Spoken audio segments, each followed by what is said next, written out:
नहमदुहु वनस्तईनुहु वनस्तगफिरुह वनऊज़ु बिल्लाहि मिन शुरूरि अनफुसिना व मिन सय्यिआति अअमालिना मन यहदिहिल्लाहु फला मुज़िल्ल लह व मन युज़लिल फला हादिय लह व अशहदु अन ला इलाहा इल्लल्लाह व अशहदु अन्न मुहम्मदन अब्दुहु व रसूलुहु फ़इन्न अस्दक़ल हदीस किताबुल्लाह व खैरुल हदी हदी मुहम्मदिन सल्लल्लाहु अलैहि वसल्लम व शर्रुल उमूरि मुहदसातुहा व कुल्ल मुहदसतिन बिदअह व कुल्ल बिदअतिन ज़लालह व कुल्ल ज़लालतिन फिन्नार फ़अऊज़ु बिल्लाहि अस्समीइल अलीम मिनश शैतानिर रजीम मिन हमज़िहि व नफ़्ख़िहि व नफ़्सिहि बिस्मिल्लाहिर रहमानिर रहीम या अय्युहल्लज़ीना आमनुत्तक़ुल्लाहा हक़्क़ तुक़ातिह वला तमूतुन्न इल्ला व अंतुम मुस्लिमून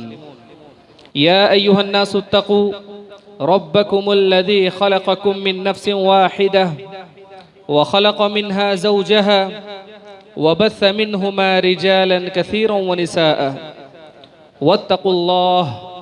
वत्तक़ुल्लाहल्लज़ी तसाअलून बिही वल अरहाम इन्नल्लाहा कान अलैकुम रक़ीबा या अय्युहल्लज़ीना आमनुत्तक़ुल्लाह वक़ूलू क़ौलन सदीदा युस्लिह लकुम अअमालकुम वयग़फ़िर लकुम ज़ुनूबकुम वमन युतिइल्लाह व रसूलहु फ़क़द फ़ाज़ फ़ौज़न अज़ीमा वक़ाल यूसीकुमुल्लाहु फ़ी औलादिकुम लिज़्ज़करि मिस्लु हज़्ज़िल उन्सयैन। सबसे पहले हम अल्लाह रब्बुल आलमीन का शुक्र बजा लाते हैं और बेपाया दरूद व सलामती हो मोहम्मद सल्लल्लाहु अलैहि वसल्लम पर, आले बैत पर, सहाबा पर और क़यामत तक आने वाले तमाम मुसलमानों पर। मुहतरम हाज़रीन, अल्लाह रब्बुल आलमीन ने जिन बातों की हमको वसीयत किए हैं वो है कि हम अपनी ज़िंदगी के सारे मामलात को दुरुस्त करना चाहते हैं। ज़िंदगी के जो भी मामलात हैं, जो भी हमारे मैटर्स हैं, अगर हम उनको दुरुस्त करना चाहते हैं तो हमें ज़िंदगी में सच बोलना पड़ेगा। अगर ज़िंदगी में हम हमेशा सच बोलने की आदत डालें और ज़िंदगी के हर मामले में सही और दुरुस्त बात की तरफ जम के रहेंगे तो अल्लाह ताला का वादा है, इसके बदले में तुम्हारी ज़िंदगी के सारे मामलात को मैं दुरुस्त कर दूंगा। या अय्युहल्लज़ीना आमनुत्तक़ुल्लाह वक़ूलू क़ौलन सदीदा युस्लिह लकुम अअमालकुम। अगर हम क़ौल सदीद, अगर दुरुस्त बात कहने की ज़िंदगी में आदत डालें तो उसके बदले में युस्लिह लकुम अअमालकुम, अल्लाह ताला का वादा है कि ज़िंदगी के सारे मामलात दुरुस्त हो जाएंगे। फिर उसके बाद हमें तक़वे की वसीयत की गई कि ज़िंदगी गुजारना है मुसलमान की तरह तो हमें हमेशा तक़वे को अपने निगाहों के सामने रखना है। जिन बातों का अल्लाह ताला ने करने का हुक्म दिया उन बातों को करना, और जिन बातों से अल्लाह ताला ने हमको रोका है उन बातों से रुक जाना, ये तक़वा है। और तक़वे की जब बात आती है तो हमारे जहन में ये बात आती है कि तक़वा इबादत में होना चाहिए। चाहे हम नमाज पढ़ें, रोज़ा रखें, ज़कात दें, सदक़ा करें, हज करें, तो तक़वे के साथ हमें इबादत करना है। ये बात हमारे जहन में आती है कि तक़वा इबादत में चलता है। लेकिन कुरान और हदीस अगर पढ़ते हैं तो अल्लाह ताला की जो तालीमात है वो हमें पता चलती हैं कि तक़वे का इबादत में जितना ताल्लुक़ है उससे ज़्यादा ज़िंदगी के मामलात में तक़वे का ताल्लुक़ है। लोगों के साथ हम जो डीलिंग करते हैं उसमें तक़वा ज़्यादा होना है, ये बात कुरान मजीद में बताई गई। सूरत तलाक़ के पढ़ें आप, सूरत तलाक़ ये तलाक़ से मुताल्लिक़ सूरत है, लेकिन ये सूरत कितनी है? सिर्फ 2 सफ़ों की है, एक पेज, 2 साइड। 2 सफ़ों के अंदर अल्लाह ताला ने 5 मरतबा तक़वे का जिक्र किया कि जब तुम तलाक़ जैसी, क्योंकि इंसान गुस्से की हालत में अलग अलग हालतों में तलाक़ देता है, तो कहा कि ऐसे नाजुक मामले में तुम तक़वे को इख्तियार करो। तो मुफस्सिरीन बयान करते हैं कि इस सूरत के अंदर अल्लाह ताला जो कह रहे हैं कि वमन यत्तक़िल्लाह यजअल लहू मख़रजा वमन यत्तक़िल्लाह यजअल लहू मिन अम्रिही युस्रा, तो ये जो अलग अलग 5 आयतों में 2 सफ़ों के अंदर तक़वे की बात की गई है। ये अल्लाह ताला हमको सबक देना चाह रहे हैं कि इबादत में अगर तुम्हारे पास तक़वा है तो ठीक है, लेकिन उससे ज़्यादा ज़िंदगी के मामलात में जब आप लोगों से डील करोगे तो आपके अंदर तक़वा होना चाहिए। ये असल तक़वा है। तो हमारी ज़िंदगी के जो कई मामलात हैं उनमें एक अहम मामला जो अल्लाह ताला ने बनाया है वो है विरासत। वो है हमारी विरासत जो तकसीम होती है, इंसान मरने के बाद अपनी प्रॉपर्टी छोड़ के जाता है। तो इस मामले में तक़वे का अपनाना ये ज़्यादा मतलूब है अल्लाह ताला के पास। इसी वजह से देखें, शरीयत कहती है कि इंसान अगर जब मर जाता है तो उसके लिए ये बेहतर है कि अपने वरसा को कुछ माल छोड़ कर जाए, ये बेहतर है उनको बग़ैर माल के छोड़ के जाने से बेहतर है। तो शरीयत इस बात को इनकरेज करती है कि हम अगर मेहनत कर रहे हैं, कमा रहे हैं, तो इस बात को भी सोचें कि अपने बाद वालों के लिए कुछ हम छोड़ के जाएं, उनको अच्छी हालत में रख कर जाएं। इसका ये मतलब भी नहीं है कि बहुत सारे लोग अपने आने वालों की विरासत को जमा करने के लिए, उनके लिए कुछ बनाने के लिए, चाहे बच्चों के लिए हो चाहे बच्चियों के लिए हो, अपनी ज़िंदगी मुश्किल से गुजारते हैं कि भाई उनको उनके लिए बनाना है, और अपनी ज़िंदगी में थोड़ा सा कंजूसी आ जाती है और अपने ज़रूरियात तक वो पूरे नहीं करते, खुल के नहीं जीते।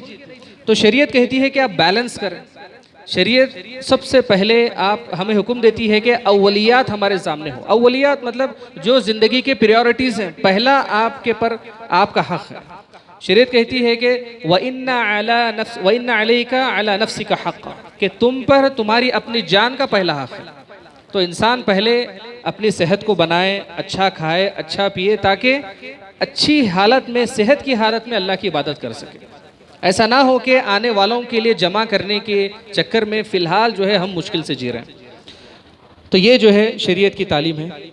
इस्लामी जो उसूल हैं विरासत की तकसीम के, ये बड़े ही हिकमत वाले हैं।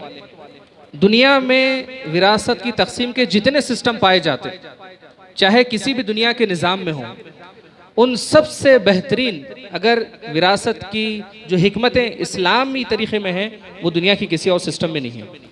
अगर दूसरे मज़हब वाले, दूसरे सिस्टम वाले इस निज़ाम को देखेंगे तो उनके लिए इससे बड़ी राहत किसी और सिस्टम में नहीं है।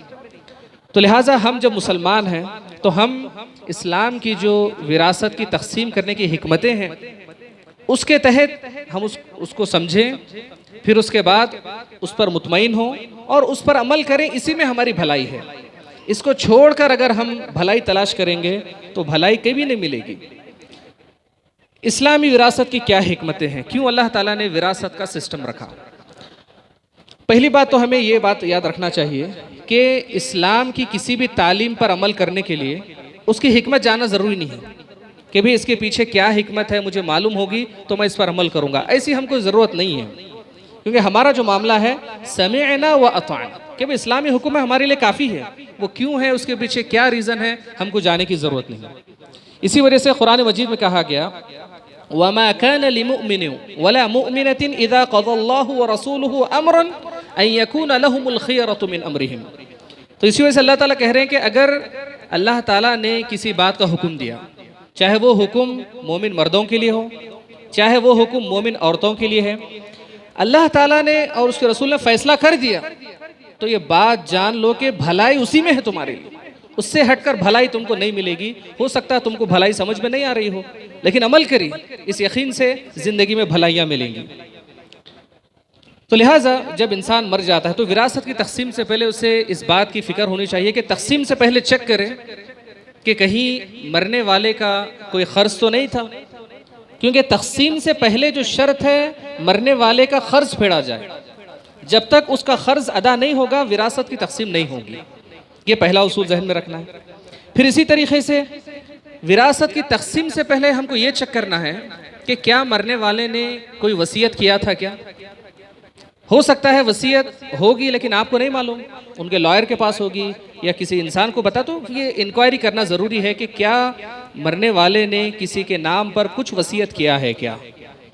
ये काम हमें करना है। उसके बाद फिर जो है विरासत की तकसीम का बल्कि उलमा यहाँ तक कहते हैं कि आपको यकीन है कि आप लोग ही वरसा हैं, बेटे हैं, बेटियां हैं, वो लोग समझेंगे कि हम ही वारिस हैं।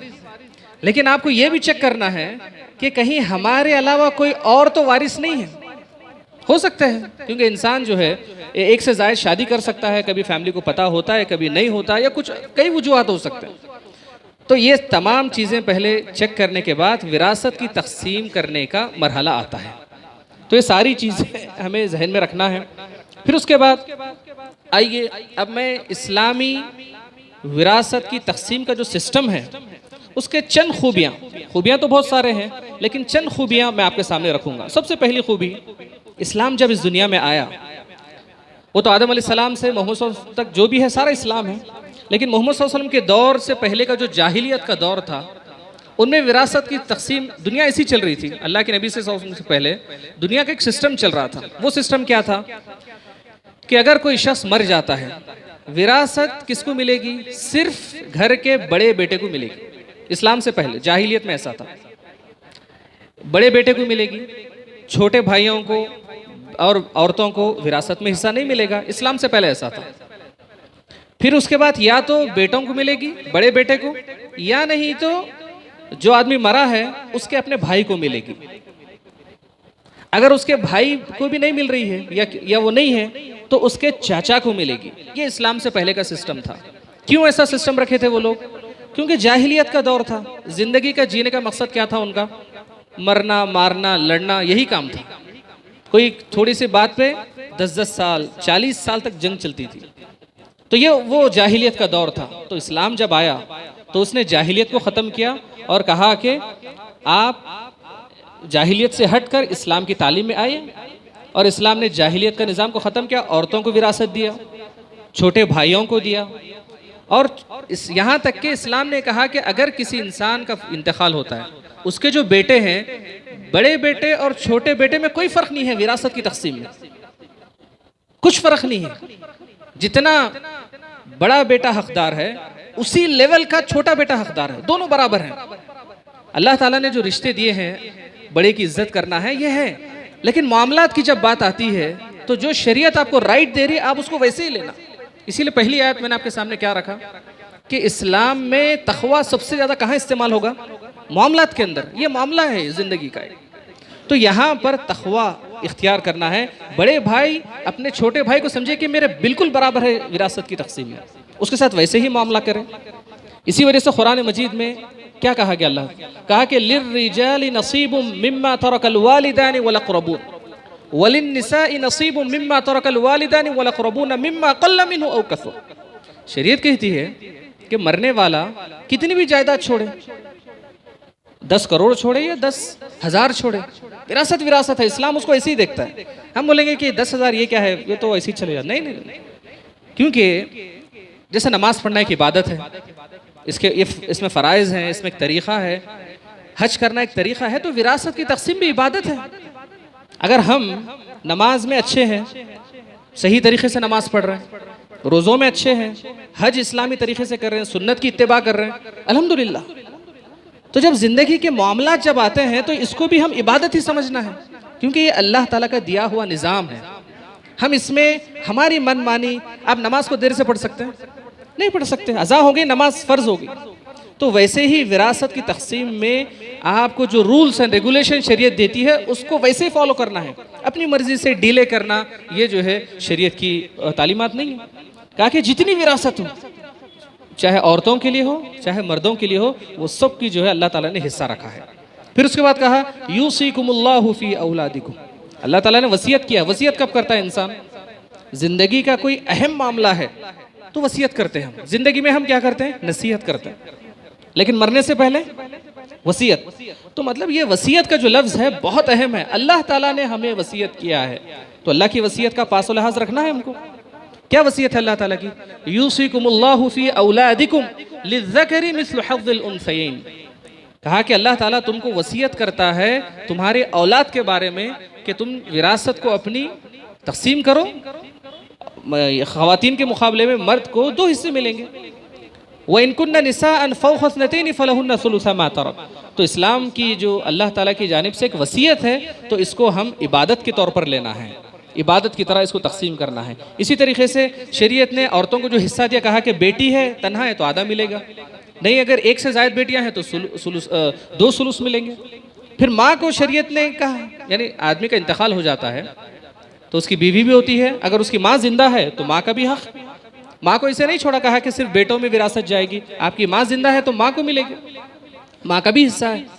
कहा कि फ़इन लम यकुन लहू वलद, अगर उसको मरने वाले को बेटे नहीं थे, औलाद नहीं थी, वलद नहीं था, तो उसकी माँ को मिलेगा। कितना मिलेगा? वरिसहु अबवाहु फली उम्मिहि सुलुस, तो माँ को सुलुस देना पड़ेगा। सुलुस मतलब पूरी प्रॉपर्टी का 33% आपकी माँ को जाएगा, अगर औलाद नहीं है, वलद नहीं है। लेकिन अगर औलाद है तो फली उम्मिहि सुदुस, तो माँ को पूरी प्रॉपर्टी का 6% आपको देना पड़ेगा। 6 नहीं 6। तो शरीयत ने औरतों के लिए इंसाफ किया, कहा कि माँ को देना है। तो मेरे भाई, इसी तरीके से बीवी के लिए शरीयत ने विरासत का हक रखा कि जो इंसान मर जाता है उसकी बीवी उसकी हकदार है उसके माल की। शरीयत कहती है कि वलहुन्ना रुबु मिम्मा तरक्तुम इल्लम यकुन लकुम वलद फ़इन कान लकुम वलदुन फलहुन्ना सुमुन, अगर औलाद नहीं थी तो बीवी को रुबु मिलेगा, पूरी प्रॉपर्टी का रुबु 25% पूरी बीवी को जाएगा। अगर बेटे हैं तो शरीयत कहती है कि 8%, पूरी प्रॉपर्टी के 8 हिस्से करो, 8वां बीवी को दो। तो शरीयत ने ख़वातीन को, चाहे माँ हो, चाहे बेटी हो, चाहे बीवी हो, अगर बेटियां भी नहीं है तो बहनों को भी हिस्सा शरीयत ने दी है, वो एक तफसीलात है उसके अंदर। तो बताना यह है कि शरीयत ने सबके लिए जो है ये हिस्सा रखा है। अब आइए अब मालूम करते हैं इस्लाम का जो निज़ाम विरासत है, दुनिया का सबसे बेहतरीन इंसाफ इसी में पाया जाता है। अगर हम इंसाफ के साथ अगर प्रॉपर्टी तकसीम करना चाहते हैं, इस्लाम के अलावा दुनिया का कोई सिस्टम आपको नहीं, चाहे वो कम्युनिस्ट का सिस्टम हो, चाहे कैपिटलिज्म हो, सोशलिज्म हो, और अभी तो हमारे पास डेमोक्रेसी है, क्योंकि इंसान एंड में कोर्ट में जाता है ना, तो जिस मुल्क में जो जो सिस्टम है उसके हिसाब से होगी। लेकिन अल्लाह ताला ने जो सिस्टम दिया दुनिया का सबसे खूबसूरत सिस्टम है, इसमें जुल्म नहीं है। दूसरी जगह क्या है? आज़ादी है, जैसा चाहे दे। इसीलिए आप देखें जो मगरिबी ममालिक हैं, वेस्टर्न कंट्रीज हैं, उनमें क्या है? आज़ादी है, इंसान को किसी को भी दे सकता है। दिल आया अपने एक दोस्त को पूरी प्रॉपर्टी दे दिया, दिल आया अपने घर में नौकर काम करने वाला था, बहुत ख्याल रखा, चलो उसको उठा के दे दिया। नहीं, शरीयत में जो रूल्स बताए गए, इबादत है, हमको इबादत की तरह लेना है। इस्लाम में जो विरासत तकसीम होती है, लिंक क्या है? इस्लाम बेस किसको बनाता है? इस्लाम बनाता है कि आपके वारिस कौन बनेंगे? जो आपके नसब से मुताल्लिक लोग हैं। इस्लाम नसब नामा जो होता है ना, नसब को बेस बनाता है, फैमिली के दायरे को जो है कहता है कि ये विरासत के हकदार हैं, इन्हीं के दरमियान। और फैमिली कैसे बनती है इंसान की? तो 3 तरीके से इंसान विरासत का हकदार होता है इस्लाम के अंदर।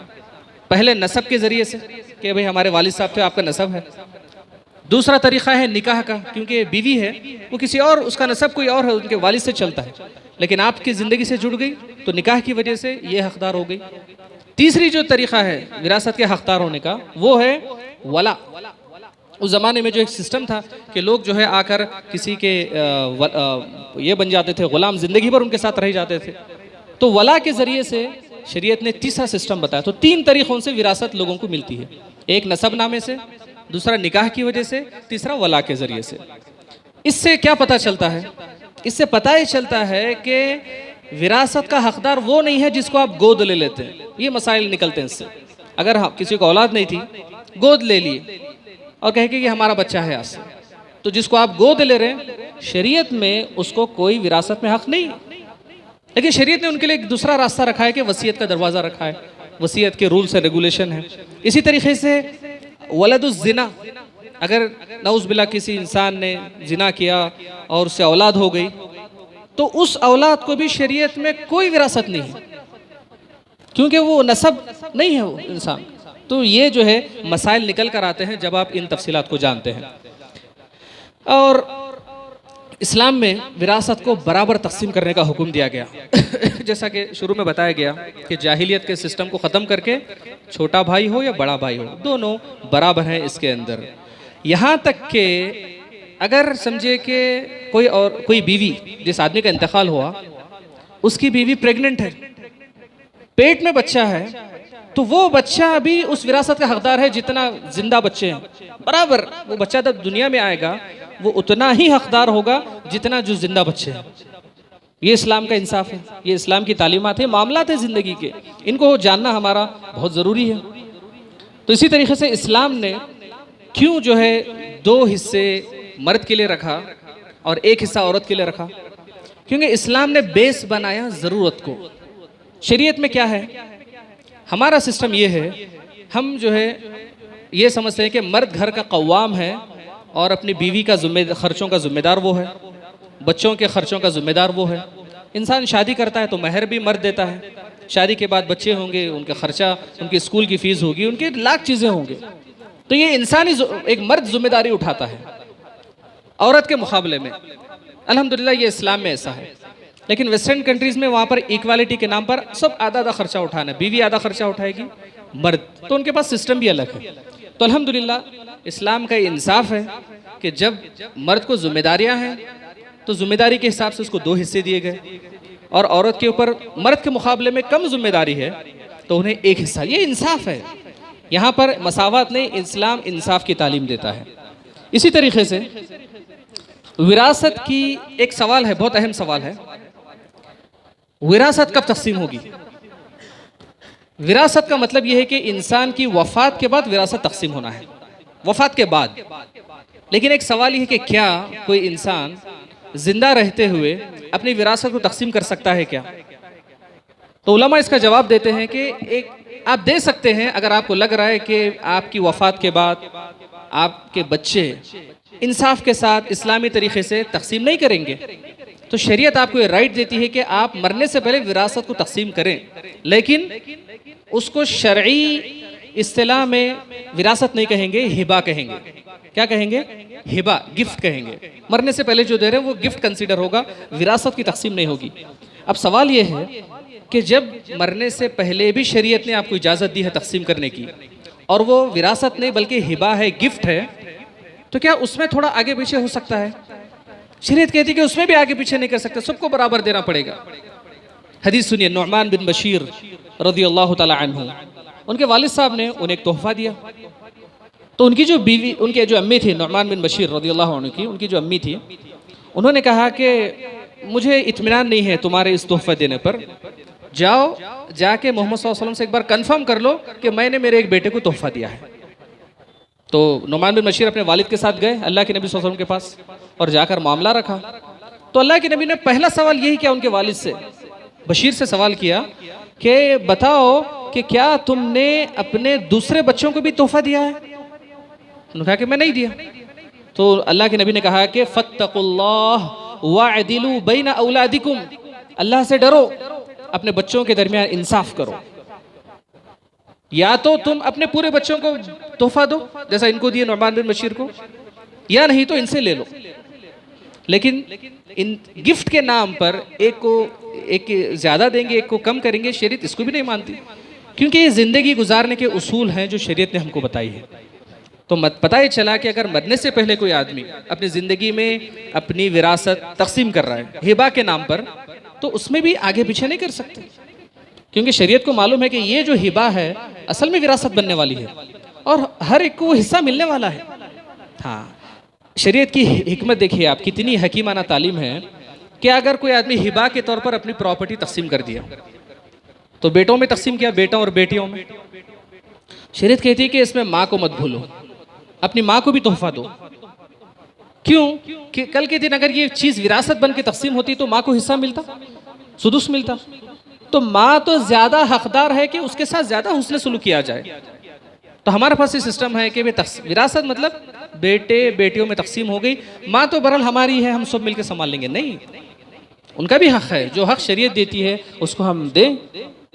इब्न कुदामा रहमहुल्लाह कहते हैं, इस हदीस नुअमान बिन बशीर की हदीस के ऊपर एक तारीख चढ़ाते हैं, कहते हैं कि इस हदीस से साबित होता है कि किसी मुस्लिम के लिए जायज़ नहीं है कि अपने बच्चों में किसी को ज़्यादा दे, किसी को कम दे।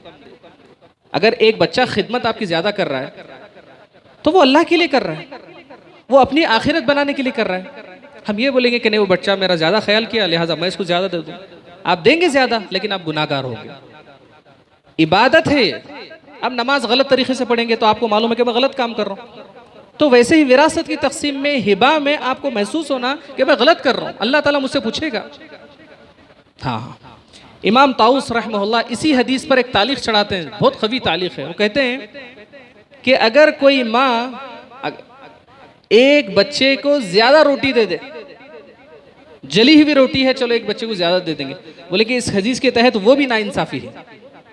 यहां तक कि उलमा ने एहतियात की है इस मामले में। तो पता ही चला कि चाहे आप मरने के बाद विरासत तकसीम हो, चाहे जिंदगी में हिबा दे रहे हैं, इंसाफ होना चाहिए। फिर उसके बाद वालिद पर यह जिम्मेदारी है कि अपने बेटियों में भी इंसाफ करें, चाहे बेटी की एक शादीशुदा बेटी है या गैर शादीशुदा बेटी है, दोनों में भी इंसाफ किया जाए। जितना शरीयत उनको हक देती है, दोनों को जो है वो हक दिया जाए। अब आइए कुछ बातें, वक्त ख़त्म हो रहा है, कुछ ऐसी बातें हैं विरासत में तकसीम में जो जुल्म होता है ना, क्यों होता है, आखिर क्या गलतियां हम करते हैं जिसकी वजह से जाने में या अनजाने में हम जुल्म करते हैं, क्या है। सबसे पहला ये है, याद रखें विरासत की तकसीम ये एक फ़र्ज काम है। जैसा फ़र्ज नमाज है, वैसे विरासत की तकसीम क्या है, फ़र्ज है। कुरान की आयत है, अल्लाह ताला कहते हैं कि फ़रीज़तम मिनल्लाह इन्नल्लाह काना अलीमन हकीमा, ये चीज़ अल्लाह की जानिब से फ़र्ज है। फिर अल्लाह ताला उसके बाद कहते हैं कि इन्नल्लाह काना अलीमन हकीमा, अल्लाह ताला अलीम और हकीम है। क्यों, अल्लाह ताला के तो 99 नाम है ना, लेकिन यहाँ पर अलीम और हकीम ही क्यों इस्तेमाल किया गया, क्योंकि अल्लाह ताला जानने वाला है, इल्म की रोशनी में अल्लाह ने तुमको तालीमात दी है। और हकीम का लफ्ज़ इस्तेमाल किया है क्योंकि अल्लाह ने हिकमत से वो विरासत की तकसीम का हुक्म दिया है। एक बात हो गई। दूसरा, विरासत ये अल्लाह की वसीयत है। वो यूसीकुमुल्लाह की तो आयत आपको सुना है, और एक आयत है, कहा कि वसीयतम मिन अल्लाह, कि अल्लाह की जानिब से वसीयत है। वल्लाहु अलीमुन हलीम, यहाँ पर भी वही नाम इस्तेमाल किया गया कि अल्लाह अलीम है और हकीम है, हलीम है। हाँ, तो पता चला कि विरासत को इस्लामी तरीके से तकसीम अगर कोई नहीं करता है तो वो जुल्म कर रहा है और उस जुल्म का गुनाह उसको क़यामत में मिलेगा। हाँ, मेरे बेटी की हालत बहुत ख़राब है, मेरे बेटियां अच्छे घरों में शादी हो गई, उनको किसी चीज़ की कमी नहीं है, बहुत दौलत है मेरी बेटियों के पास, बेटा जो है मुश्किल है, लिहाजा मैं बेटे को थोड़ा ज़्यादा देता हूँ कि ज़िंदगी में सेट हो जाए, नहीं कर सकते आप। हाँ, फिर इसी तरीके से ये एक हो गई। दूसरी बात यह है कि विरासत की तकसीम में ताखीर करना, लेट से तकसीम करना, इंतकाल हो गया, महीने हो गए, सालों हो गए, तकसीम ही नहीं कर रहे, ये सबसे बड़ी गलती है जिससे विरासत की तकसीम में हम जुल्म कर रहे हैं। विरासत इंतकाल हो गया, सालों साल हो गए, किराए आ रहे, कुछ लोग खा रहे हैं, और कुछ वरसा हैं जो जिंदगी में ज़रूरतमंद है, परेशान है। तो याद रखें, जो हम खा रहे हैं अल्लाह के पास उसका जवाब देना है। हाँ, फिर उसके बाद अगर ऐसा नहीं करेंगे तो जुल्म है। इसी तरीके से अगर कोई वारिस देख रहा है कि भाई विरासत की तकसीम गैर ज़रूरी ताखीर कर रहे हैं, लेट कर रहे हैं, और उनको ज़रूरत है, पूछने पर भी जो है नहीं दे रहे, तो उनको शरीयत फुल राइट देती है कि वो कोर्ट पर जाएं। इस्लामी मुल्क होता तो इस्लामी कोर्ट में जाते हैं। तो अब जहाँ पर जो सिस्टम है उसको फॉलो करना पड़ेगा, क्योंकि आपका हक कोई मार रहा है। अगर आप लेट कर रहे हैं जानबूझ के, तो सिर्फ लेट नहीं कर रहे, आप एक का हक भी मार रहे हैं साथ ही साथ। हाँ, ये जहन में रखना है। असल में तो देखा जाए तो विरासत की तकसीम ये एक मोहब्बत और उल्फत की वजह होना चाहिए था कि भाई वालिद ने इतना छोड़ कर गए, चलो अल्हम्दुलिल्लाह, मोहब्बत के साथ, खुशी के साथ ये मामला हल होता। लेकिन अफसोस हमारे पास ये ताखीर की वजह से गलत फहमियाँ, दुश्मनियों का जरिया बन गई, रिश्तेदारियाँ टूट गई। जो रिश्तेदारियाँ ज़िंदगी भर अच्छी थी, ज़िंदगी भर के लिए रिश्तेदारियाँ टूट गई। तो जो मोहब्बत की वजह है उसको मोहब्बत में रखा जाए। आखिरी जो बात है, वक्त ख़त्म हो गया, लोग भी बाहर ठहरे हुए हैं। सबसे पहली वजह जो मरने वाला करता है गलती, मरने से पहले जो गलती करते हैं वो है वसीयत नहीं करते। वसीयत करना ज़रूरी है ज़िंदगी के अंदर। हम ये समझिए कि मेरी वसीयत की क्या ज़रूरत है, नहीं, आपकी वसीयत तैयार रहना चाहिए। क्यों वसीयत ज़रूरी है? इंसान के ज़ाती मामलात किसके हैं, किसके साथ है, घर वालों को नहीं मालूम होता। अगर वालिद का कारोबार था, एक बेटा जो है कारोबार में साथ दिया, वफात के बाद वो कहेगा कि नहीं, कारोबार में मेरा वालिद साहब के साथ पार्टनरशिप थी, लिहाजा मेरा इतना हिस्सा है, मेरी उनसे एक डील हुई थी, किसी को नहीं मालूम था। शादी की वफात के बाद अचानक उन्होंने कहा कि नहीं ये मामलात हैं, नए नए चीज़ें निकल कर आएंगी तो क्या होगा, इख्तिलाफात का एक सिलसिला शुरू हो जाएगा। तो मरने वाले के लिए ज़रूरी है कि वो वसीयत छोड़ कर जाए कि मेरे इस मामले में ये आदमी है, मेरा एक मामला फ़लाँ के साथ है। वसीयत में सारी चीज़ें लिखे, लोगों को पता चले कि मरने वाले का किसका मामला क्या था। दूसरी बात ये है, जो गलती जो करते हैं मरने वाला, मरने से पहले जो गलतियाँ करता है कि अगर किसी का कारोबार था वालिद का, वो अपने किसी एक बेटे को जिम्मेदारी दे दिए कि तुम मेरा अकाउंट देखो, सारे प्रॉपर्टी के मामला तुम देखना। दूसरे लोग अलग अलग काम कर रहे हैं। शैतान है, हो सकता है हिसाबात करने में इधर का उधर हिसाब कर दे, प्रॉपर्टी में जो चीज़ें देखना है इधर की उधर कर दे। मुमकिन है, इससे क्या होता है, गलतफहमियां पैदा होता है। तो मरने से पहले इंसान सारे चीज़ों की वजाहत चाहे लॉयर को बुलाकर लिख कर करे या किसी को समझा दे लिख कर। ये गलतियों से बचना ज़रूरी है ताकि बाद में इख्तिलाफात ना हो, इंसाफ के साथ आपकी विरासत तकसीम हो। आखिर में बात यह है कि वसीयत की, इंसान की अगर वसीयत मिल गई कि भाई वालिद ने वसीयत किया था, तो गलतियां क्या करते हैं कि वसीयत की तनफीज़ में, तनफीज़ मतलब वसीयत को आप इम्प्लीमेंट कर रहे हैं तो उस वक्त मसाइल हो जाते हैं। क्या क्या मसाइल होते हैं? वसीयत में था कि भाई इनको इतना हिस्सा दिया जाए, तो हो सकता है कि जो एक प्रॉपर्टी की वैल्यू ज़्यादा हो और एक प्रॉपर्टी की वैल्यू बिल्कुल कम है, तो बोले कि तुम वो हिस्सा ले लो। इख्तिलाफात होंगे, बोले कि हमको तो कहा गया कि 25% दो, तो ये तो मुझे बिल्कुल छोटी चीज़ दे दी। इख्तिलाफ हो गया और ये इख्तिलाफ हमेशा रहेगा। तो इन चीज़ों से हमें बचना है। वजाहत के साथ हर चीज़ हमको ज़िंदगी में बता कर लिख कर जाना है, क्योंकि इबादत है। ये बात जहन में रखें आप, वरना इबादत में कोताही होगी। आखिरी दो बातें, माजिरत 5 मिनट ज़्यादा हो गए। विरासत की तकसीम जब होती ना, उससे पहले विरासत की वैल्यू का ऐलान होना चाहिए। ये गलती करते हैं हम लोग। मरने वाला मर जाता है, कभी कैश छोड़ के जाते हैं, कभी प्रॉपर्टी होती है। कितना कैश छोड़ा, क्या था, वो तफसीलात कई महीनों के बाद सामने आते हैं, जब तक वो आधे से ज़्यादा ख़त्म हो जाते हैं। मरने के बाद जो मीटिंग हो उसमें ऐलान किया जाए कि जिनका इंतकाल हुआ, वालिद साहब थे, वालिद साहब ने 1 करोड़ रुपए छोड़कर गए, बस काफ़ी। हम 1 महीने के बाद बैठेंगे, सारे मामलात को हल करेंगे। तो सबको पता चलता है कि मरने वाले ने 1 करोड़ रुपए छोड़कर गया था। अब हिसाब सबको कितना मिलना सबको क्लियर हो जाता है। लेकिन वो याद रखें, जो लोग इसमें गबन कर देते हैं धोखा दही से या खा लेते हैं, बहुत मुसीबत में रहेंगे क़यामत में। अल्लाह से माफ़ी मांगे और अपने वरसा का हक़ अदा करें। इसी तरीके से एक और एक बात यह है कि विरासत की तकसीम का मतलब ये नहीं है कि ज़बान से बोल दिए कि भाई ये आपका है। यानी मरने वाले ने एक प्रॉपर्टी छोड़ी, कमर्शियल प्रॉपर्टी है, बोल दे कि ये आपके हैं, ये दुकानें आपके, ये भाई के, ये बहन के, बोल दिए, सब खुश हो गए, हाँ तकसीम कर दिए। भाई नहीं, बोलना काफ़ी नहीं है। आप हर भाई हर बहन, अगर आप जिम्मेदारी ले रहे हैं तो, या जो भी जिम्मेदारी ले रहे हैं, हर एक के नाम का पेपर बना के उनके हाथ में दें जब बोले कि अब जिम्मेदारी पूरी हो गई। हाँ, तो ये इंसाफ होना चाहिए, काम को पक्का किया जाए, इबादत है।